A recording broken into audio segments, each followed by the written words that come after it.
My name is Ina Kadjas. I'm a national representative with the Canadian Union of Public Employees, and I'm just going to MC this morning's event. We're here today to talk about the Regina Civic Pension Plan, and specifically to address some issues arising out of the recommendation that City Administration is making to Executive Committee of City Council later on this morning. Our speakers today will be Kirby Benning, who is the chair of the Pension and Benefits Committee for the City of Regina and 4 other employers. Anne Gregory, who's our legal director from, CUPE's legal director from Ottawa. And Claire Pitcher, who is an actuary with Buck Consultants out of Toronto. City Council and the employers in the Regina Civic Pension Plan must approve the contribution rate increase as recommended by the plan's actuary. Civic employees have spent their working lives contributing to this defined pension plan, and they're not going to let the employers destroy it by ignoring their legal requirements and refusing to engage in the negotiation process. The city is advocating a position which is in direct violation of its legal obligations under the plan, the Pension Benefits Act, and our collective agreements. We are urging employers to resume negotiations so the parties can find a negotiated solution. The employers have refused to meet with us since December. In the past, when there's been an increase in the contribution rate, we know that the city solicitor has told council, you have no choice. It's a shall, not a may. Approve the rate, right? And that's what happened before. That's what happened the last time there was a rate increase. There was a valuation, a new rate was set in 2007, or out of a 2007 valuation, more correctly. There was a rate increase, it went through council. Nothing's changed in the law in the meantime, just so you understand, and there'll be more about this later today. The rates are set through a process of evaluation by an actuary. Not Claire, but someone like Claire with their qualifications. They're a neutral third party. They're hired by the plan to come in, look at all the numbers, and figure out what the rate should be. And once they complete that process and say, this is the rate, the plan text says, this is the rate. The way the plan text and the legislation, the Pension Benefits Act, interact, that becomes the rate. But here we have a situation where we're apprehensive that council is contemplating not approving the rate. So, contributions aren't being made. We're apprehensive that they're not going to be made in the future, even though they're required legally.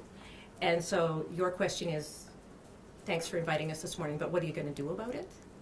So what we're going to do about it is we have put the Superintendent of Pensions, who is authorized by the Pension Benefits Act in Saskatchewan, to oversee pensions. As you probably know, it's a highly regulated sector because pensions are so very important. And so we have put the Superintendent of Pensions on notice that this is an issue. We have available in the unions, we have a grievance procedure available to us. We're going to start accessing that process to try and resolve these issues. And as we mentioned, Kirby mentioned already, we're urging them to come back to the formal bargaining process to resolve the issues around the plan, including the whole contribution rate. Good morning. As Ina said, my name is Claire Pitcher, and I'm an independent actuary. Notwithstanding all the legalities which you just heard, and of course they are very, very serious, the plan is sustainable, and we're prepared to discuss solutions. So, contrary to what you may have heard, the sky is not falling in. Let me share with you a few points and perhaps dispel some myths. First of all, the required contribution increase is temporary. It's not permanent. In fact, in this year alone, in this past year alone, the excess investment returns on the assets underlying this plan have reduced the deficit by about 20%. The employer's proposals include taking full responsibility for the total deficit rather than just half. Closing the plan to new hires. What would that mean? You'd have escalating costs.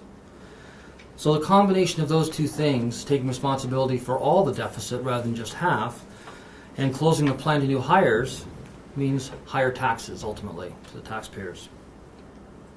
The employees' proposals include maintaining the current 50-50 arrangement, so the members and the city and employers would each be responsible for 50% of the deficit. The plan would remain open to new hires, hence stability of costs. The bottom line is that the employee's proposal deals with both concerns, both plan members' concerns and taxpayers' concerns. Finally, I just want to say that there are lots of options available for dealing with the current deficit. Just to name a few, the future gains, and I've already mentioned the gains in the past year alone would reduce the deficit by the order of 20%.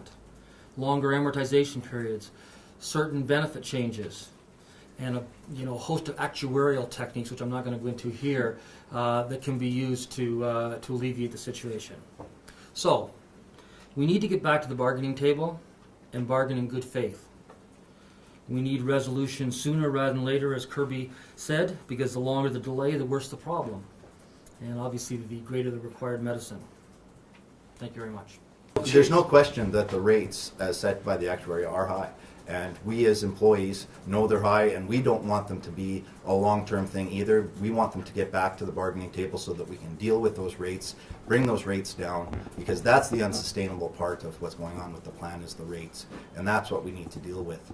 But we need to do that at the bargaining table. Unfortunately, that's the way they're set. So we got to get this part set aside, get the rates put in place, and then deal with them as quickly as we can for evaluation that is planned for, that the board is working on right now. So there's no reason we shouldn't be working towards the solutions we can get so that they can be implemented as quickly as What about the possible. political ramifications? If I'm a councillor sitting on council and I approve what you want and the public's angry at me because the taxes are going to go up, tell us about what political implications you think this whole thing carries. Well, there's a requirement on both sides, and it's something that is budgeted for. It is that we have to deal with in our finances. No, but I'm asking you, do you think councillors are somewhat reluctant to do this for political reasons? What are your thoughts about that? I can't speak to why the council would be reluctant to do it. Of course, my members are reluctant to pay the rates, but they know they're required to do it. They know they need to do it. It's their responsibility to do it, so they're going to do it. And so they expect council to do the same. Just to reemphasize, this is a temporary situation. As you've already seen this past year, 20% has been bitten out of that liability. In terms of the taxes, I heard you ask about the taxes, and I think that's the political concern probably is the taxes. And what's interesting, and I don't know whether there's lack of knowledge or misinformation or whatever, but in fact, what the employers are suggesting is that the taxpayers take on responsibility for the full deficit rather than just half and half.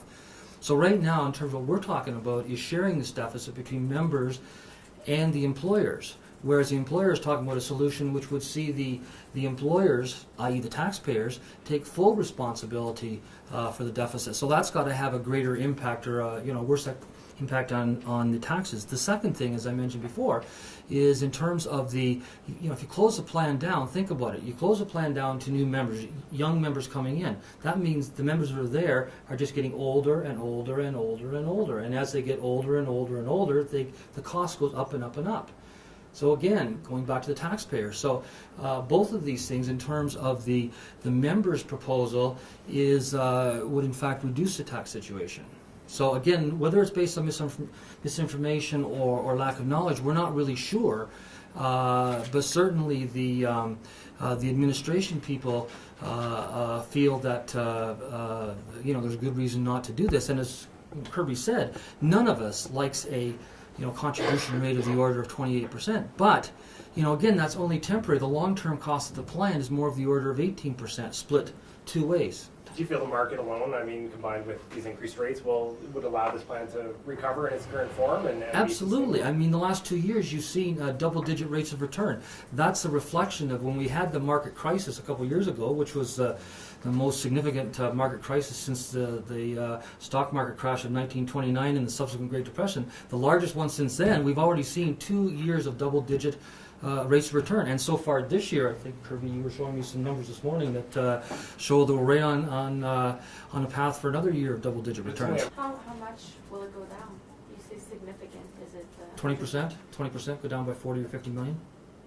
So that's You think So- that's enough to make the pension plan sustainable? Well, not by itself, but there's other things, as I've said. I mean, and I think those have been in the proposals of the employee groups, looking at different benefit possibilities, looking at longer amortization periods. One of the things that, I talked about actuarial techniques, and I said I wasn't going to talk about any, but just to give you an example, this plan doesn't, you have your ups and downs.